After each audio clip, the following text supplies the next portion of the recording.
we were putting the finishing touches to issue 9 of our magazine Union Heart, which is called King and Country, and it's a 16-pager. It's the first time we've done 16 pages. We've done 8 pages, 12 pages, 20 pages and 40 pages, but this is the first time we've done a 16-pager, so I'm very excited to see how it's going to look and feel.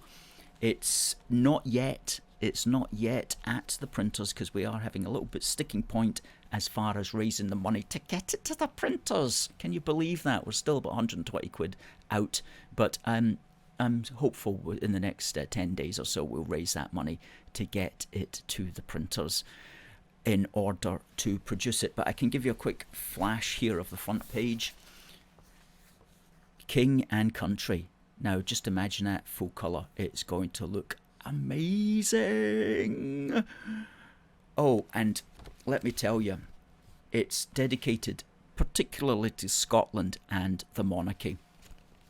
And we talk about the role of the monarch. We talk about the Bruce to Charles family tree, as we always do. We talk about the concept of sovereignty and how it relates to the sovereignty of the people. We talk about the styles and how the kings are numbered. We talk about the monarch's relationship in the UK with the national religion of Christianity. We talk about the British national anthem, which was in the news today.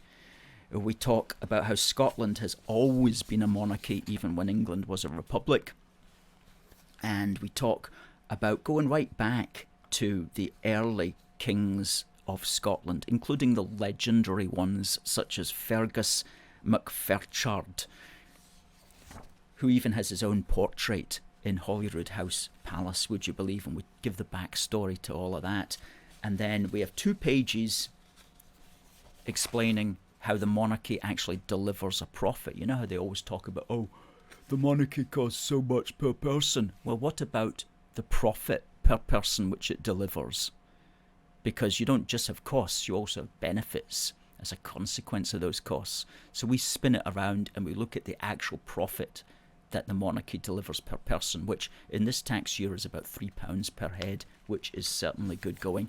And then we finish with policies, some updated policies to strengthen the monarchy. And you know, if all these Scottish football fans that boo what they think is the English national anthem, if they were forced to read our magazine, then if it was compulsory, then they would change their tune. I'm telling you, they'd change their tune, because they would realise how the British monarchy is an essential part of not just Scotland, but in fact the United Kingdom. But do they want to learn? I think some of them do want to learn, and that magazine will be there for them if they choose to pick it up at our street stalls, which we'll be having and distributing.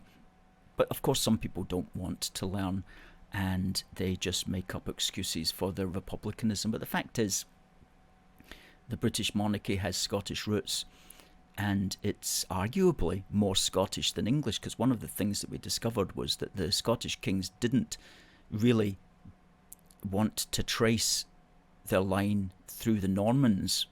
They wanted to trace the line through the Irish, because it was through the Irish that they could even trace the line right back to the Holy Land.